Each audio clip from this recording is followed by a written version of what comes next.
हम जैन कुल में जन्मे रे, अभिमान करो रे। हम जैन कुल में जन्मे रे, अभिमान करो रे। आप सभी को सादर जय जिनेंद्र। यह वीडियो हमने 29 मार्च को चौष्टानिका पर्व के उपलक्ष्य में कार्यक्रम किया था, उसका रिकॉर्डेड वीडियो है। इसके अंदर 2 मंगलाचरण एवं 1 नाटक है। आशा है आप सभी को यह नाटक अवश्य पसंद आएगा। यह जो कार्यक्रम है वह हमने 1 दिन में ही तैयार किया है। इस वीडियो में आपको दिखाएंगे कैसे 1 दिन के अंदर इस कार्यक्रम के लिए हमने सारी तैयारियां की। उसके बाद 2 मंगलाचरण प्रस्तुत किए व 1 नाटक प्रस्तुत किया। आशा है जैसे अभी तक आप सभी ने हमारा उत्साहवर्धन किया है, वैसे ही इस वीडियो को शेयर करके एवं लाइक करके आप हमारा उत्साहवर्धन अवश्य करेंगे। पुनः एक बार जय जिनेंद्र। आइए बढ़ते हैं हमारे कार्यक्रम की तरफ।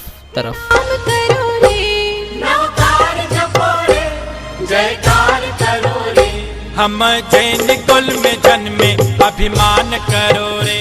हम जैन कुल में जन्मे, अभिमान करो रे।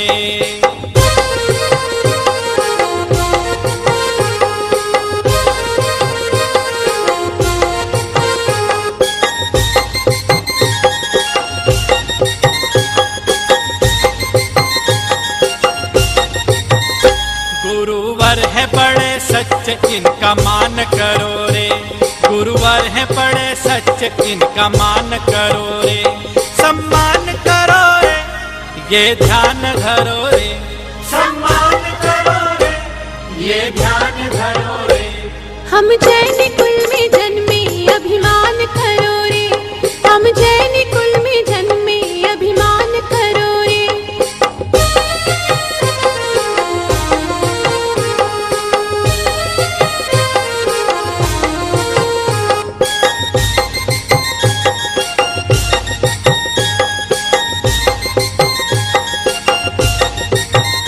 प्रभु लगते बड़े अच्छे, सब नाम जपो रे। प्रभु लगते बड़े अच्छे, सब नाम जपो रे। सत काम करो रे, ये काम करो रे। सत काम करो रे, ये काम करो रे। हम जैन कुल में जन्मे, अभिमान करो रे। हम जैन कुल में जन्मे, अभिमान करो रे। अभिमान करो रे, गुणगान करो रे। अभिमान करो रे, गुणगान करो रे। हम जैन कुल में जन्मे, अभिमान करो रे। हम जैन कुल में जन्मे, अभिमान करो रे। हम जैन कुल में जन्मे, अभिमान करो रे। हम जैन कुल में जन्मे, अभिमान करो रे। हम जैन कुल में जन्मे, अभिमान करो रे।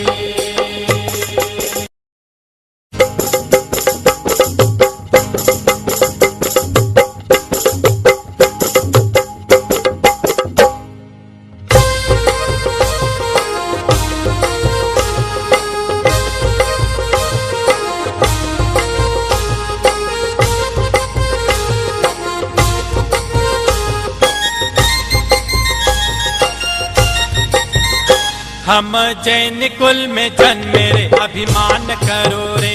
हम जैन कुल में जन्मे रे, अभिमान करो रे।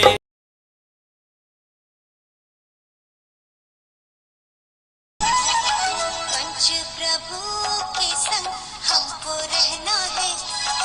जिनवाणी माता ही सच्ची शरणा है। इसकी चर्चा चर्या में रहना है। पंच प्रभु के संग हमको रहना है। वाणी व्यवहार से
आज के हमारे नाटक का शीर्षक है क्रोध का फल।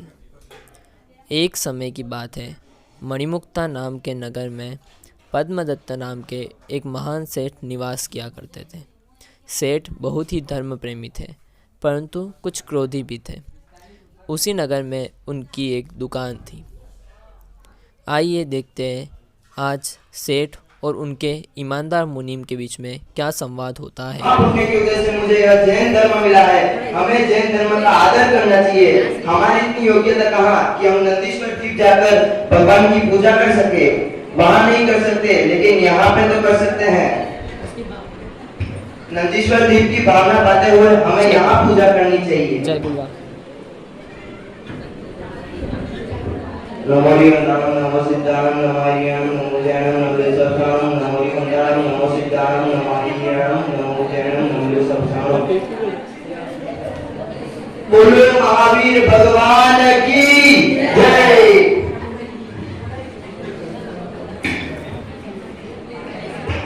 अरे बहुत समय हो गया, ये मुनीम अभी तक नहीं आया। बहुत आलसी है, इसकी पगार काट दूंगा। ए मुनीम, कहाँ रह गया तू?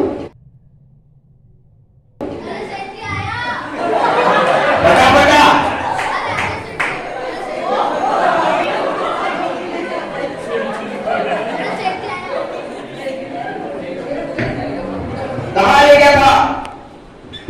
अरे सेठ जी, आप लेट हो गया, माफ कर दो। बहुत आलसी है तू, रोज लेट आता है। तेरी मैं पगार काट दूंगा। अरे सेठ जी, ऐसे मत करो। पहले से 5 रुपए देते और कम कर दो तो क्या होगा? मेरा घर पर संभालना मुश्किल हो जाएगा। आजा छोड़, काम कर।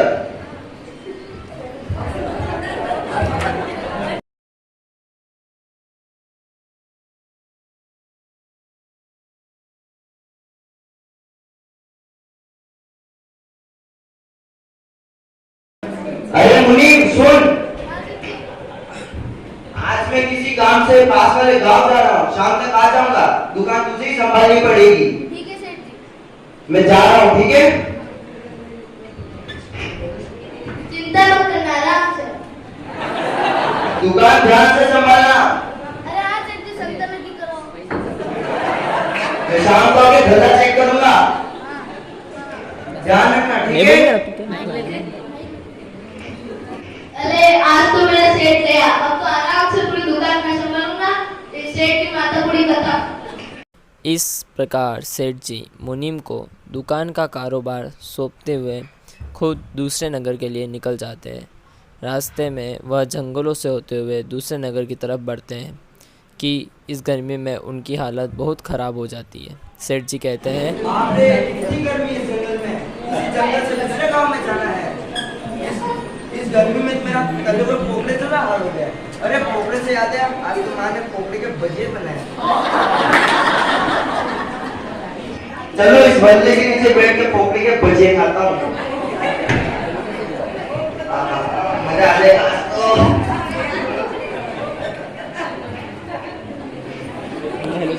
घर भी चेंज करवाना। ऐसे भजिए रोज खाने में मजा ही आ जाए।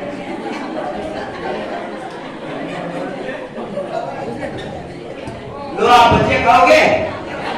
अरे आप तो खाओगे, आप तो रात को नहीं खाते। मैं ही खा लेता हूँ, कम हो जाएंगे।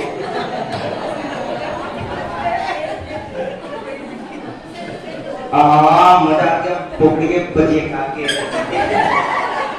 चलो ठंडी ठंडी हवा रही, यहीं सो जाता हूँ थोड़ी देर। इस प्रकार सेठ जी उस गर्मी में भोजन करने के बाद उसी पेड़ के नीचे विश्राम करने लगते हैं और उन्हें बहुत ही गहरी नींद आ जाती है। तभी उनका सामना एक तांत्रिक से होता है।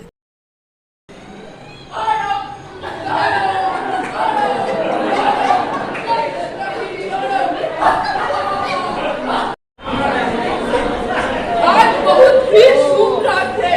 आज किसी को मेरा शिकार बनाना ही पड़ेगा। चलो शिकार ढूंढते हैं। वो रहा शिकार। उसके पेट जला के मेरा मंत्र पूरा हो जाएगा।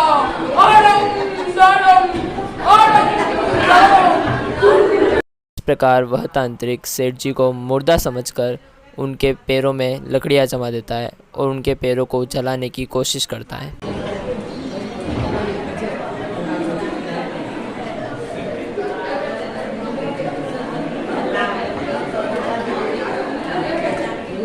और वो तांत्रिक माचिस निकाल के सेठ जी के पेट जला देता है। दाड़म दाड़म दाड़म दाड़म दाड़म दाड़म। अरे ये जलने की भूख कहाँ से आ रही है? अरे मेरे पेट कितना जला दिए? अरे तांत्रिक! बोलो मेरे जला दिए। ये अपनी मत करना बोलते तांत्रिक। इस प्रकार सेठ जी दर्द से पूरी रात उसी घने जंगल में बेहोश होकर पड़े रहते हैं।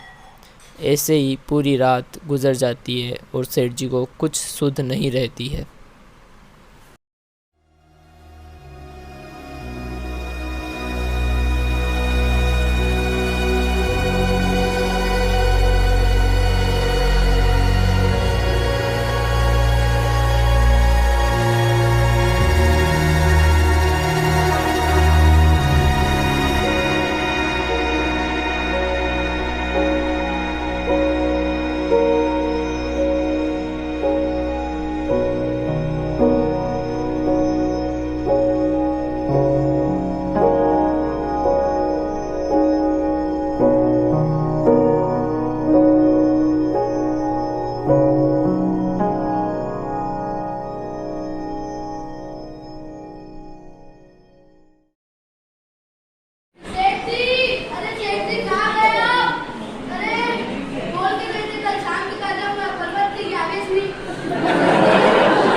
फिर मुनीम सेठ जी को लेकर उनके घर पर जाता है और सेठ जी से पूछता है कि ये सब कैसे हुआ। आप लेट जाइए सेठ जी। आपके पैर तो पूरी तरह से जल चुके हैं। मुझे व्यक्ति को बुलाना पड़ेगा। आप सो जाइए, मैं व्यक्ति को लेकर आता। जल्दी बुलाओ।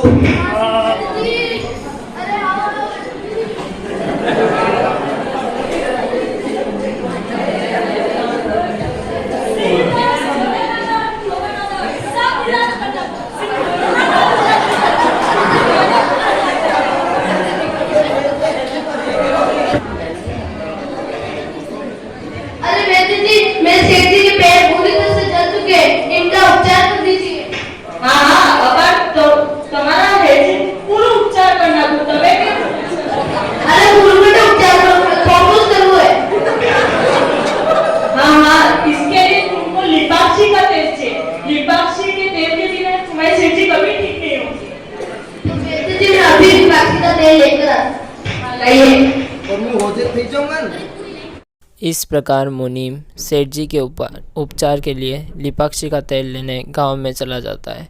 गांव में घूमते घूमते वह तुकारी नाम की एक औरत के घर पहुंचता है। आइए देखते हैं उनके बीच में क्या संवाद होता है। तेल ले लो, तेल, सब आयुर्वेदिक तेल ले लो, आयुर्वेदिक तेल। कहीं जला हो, कहीं जला हो, तेल ले लो। अरे तुकारी जी, मुझे इस घर में भर के लिपाक्षी का तेल दे दीजिए। आपको लिपाक्षी का तेल क्यों चाहिए? अरे वो मेरे सेठ के पैर जल गए। आपके सेठ के पैर कैसे जल गए? अरे वो हुआ यूं कि इस प्रकार मुनीम पूरा वाकया तुकारी को सुना देता है। ठीक है, आप यहीं रुकिए, मैं लिपाक्षी का तेल लेके आती। धन्यवाद तुकारी जी, अब मैं तेल लेकर जाता हूँ।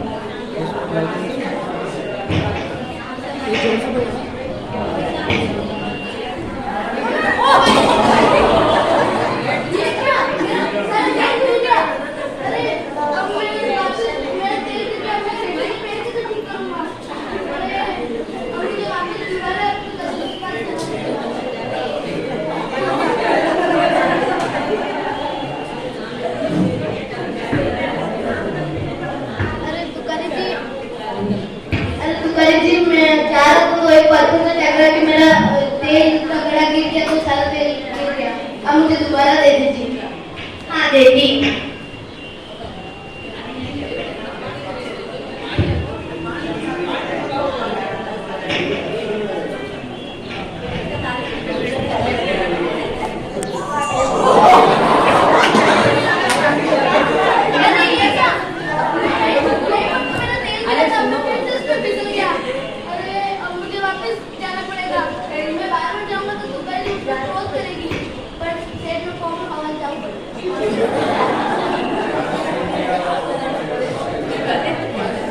अगली साइड नहीं है, साइड नहीं है। अरे तुकारी जी, मेरे से गलती हो गई और मैं तेल के ऊपर फिसल के वापस गिर गया और वापस से सारा लिफाफे का तेल गिर गया। मुझे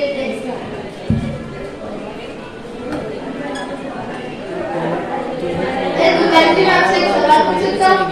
मैं आपसे 2 बार तेल है और तीसरी बार वापस आया, फिर भी आपने मुझ पर क्रोध नहीं किया। मैंने क्रोध करना छोड़ दिया है क्योंकि मैं क्रोध का फल भुगत चुकी हूँ। अगर तुम जानना चाहते हो कि मेरे भूतकाल में क्या हुआ तो चलो मेरे भूतकाल में।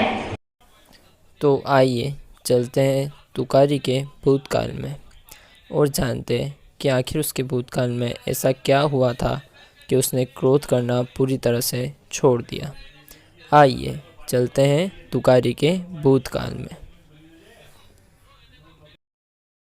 कहाँ मर गई मनोरमा? तुम यहाँ क्या कर रही है?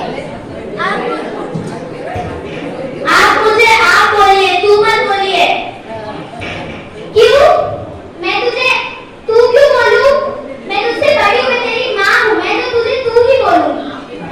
आप मुझे आप बोलिए क्योंकि मैं इस गाँव की सबसे बड़ी विद्वान और सबसे बड़ी ज्ञानी हूँ, इसीलिए आप मुझे आप कहेंगी। नहीं, मैं तुझे तू ही बुलाऊंगी। तो बोल रही है। ढोली बिजी हो गई है, इसे तो मजा चकाना ही पड़ेगा। अभी ढोली को बुलाती हूँ। ढोली, कहाँ मर गया? ढोली।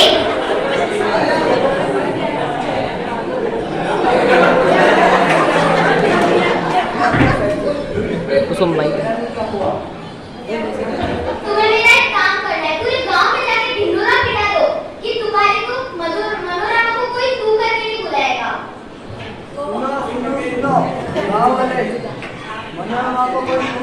तुकारी है, तुकारी। तुम मुझे तुकारी क्यों बोल रहे हो? मेरा नाम मनोरमा है। अरे हम क्या करें, तुम्हारी माँ ने तो गाँव में ढोल बजा है कि तुम्हें कोई आप करके नहीं बुलाएगा, इसलिए तुम्हारा नाम तुकारी पड़ गया। आपकी इतनी बात है, आपने मुझे गाँव में ढोल बजा दिए। हाँ तो और क्या करती? तुमने तो मुझे कहा था कि कोई मुझे तुम करके नहीं बुलाएगा, तो मैंने वही गाँव में बोल कर दिया। रहिए आप इस घर में, मैं तो जा रही हूँ जंगल में। जा 2 घंटे में वापस आएगी। इस कारण तुकारी क्रोध के वशीभूत होकर अपने माता के घर को छोड़कर घने वन में चली जाती है। आइए देखते हैं वन में उसके साथ क्या क्या अप्रिय घटनाएं होती हैं।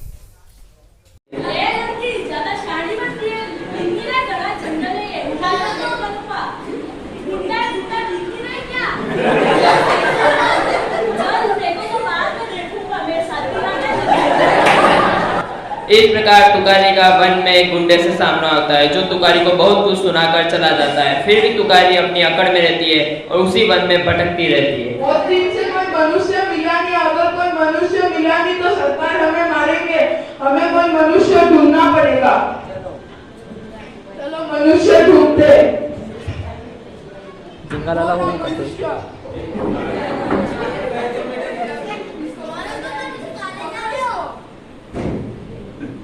टेबल पे बैठा देना, माइक उठा के बोलना। ये बहुत गुस्से की तेज है, इसे रस्सी से बांध दो।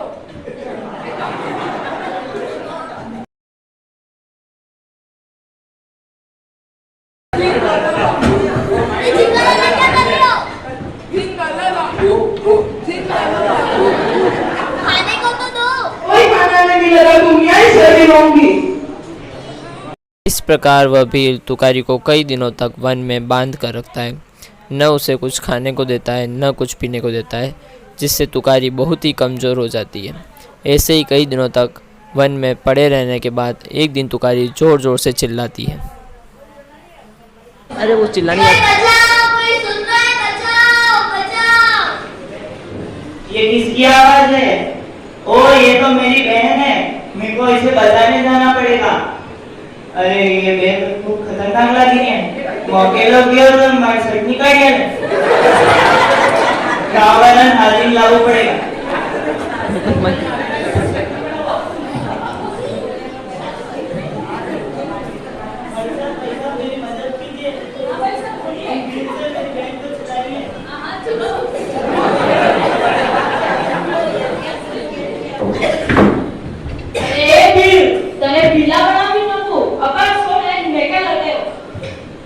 ये तो गांव के लोगों को लेके आ गया, हमें यहाँ से जाना पड़ेगा।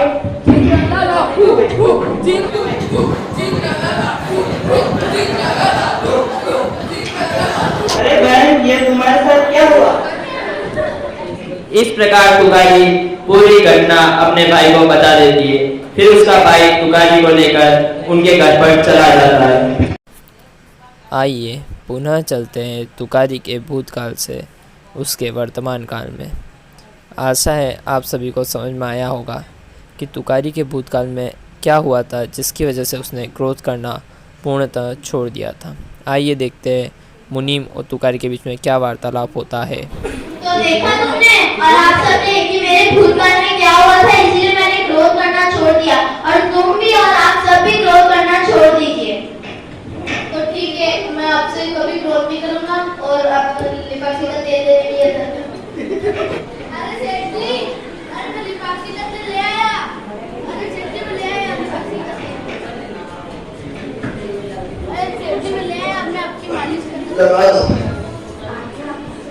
इस प्रकार मुनीम सेठ जी के पैरों की मालिश करता और सेठ जी को भी पूरी घटना सुनाता है। सेठ जी घटना सुनकर मुनीम से कहते हैं, देखा तुमने क्रोध का फल। आशा करता हूँ कि आप सभी क्रोध करना छोड़ दीजिए। क्रोध करने से हमें नरक गति प्राप्त होती है। जय जिनेंद्र। आशा है आप सभी को हमारा नाटक अवश्य पसंद आया होगा। तो देखा आपने क्रोध का हमें कितना बुरा फल मिलता है। क्रोध करने से हमें नरक गति का बंद होता है। जैसे तुकारी को क्रोध करने के कारण वन वन की ठोकरें खानी पड़ी, डाकुओं ने उसको सताया, भीलों ने उसे पकड़कर कई दिन तक कैद रखा। इसलिए जैसे तुकारी ने क्रोध का फल पाकर क्रोध करना छोड़ दिया है, आशा है आप सभी भी क्रोध करना छोड़ देंगे। मैं यह मानता हूँ कि एकदम से क्रोध करना छोड़ना बहुत ही मुश्किल काम है। नहीं हो सके वहाँ तक हमें बहुत ही कम क्रोध करना चाहिए। आइए बढ़ते हैं पात्र परिचय की ओर। इस नाटक में जिन्होंने सेठ का किरदार निभाया था वह है निशांक धर्मेंद्र जी जैन। तुकारी के भाई का किरदार निभाया है नीलांश भूपेंद्र जी जैन ने। तांत्रिक और भीलों के सरदार दोनों का किरदार निभाया है करवीर गणेश जी जैन ने। मुनीम का किरदार निभाया है भव्य प्रकाश जी जैन ने। सामान्य व्यक्ति और गुंडा और वैद्य तीनों का किरदार निभाया है वरुण भरत जी जैन ने।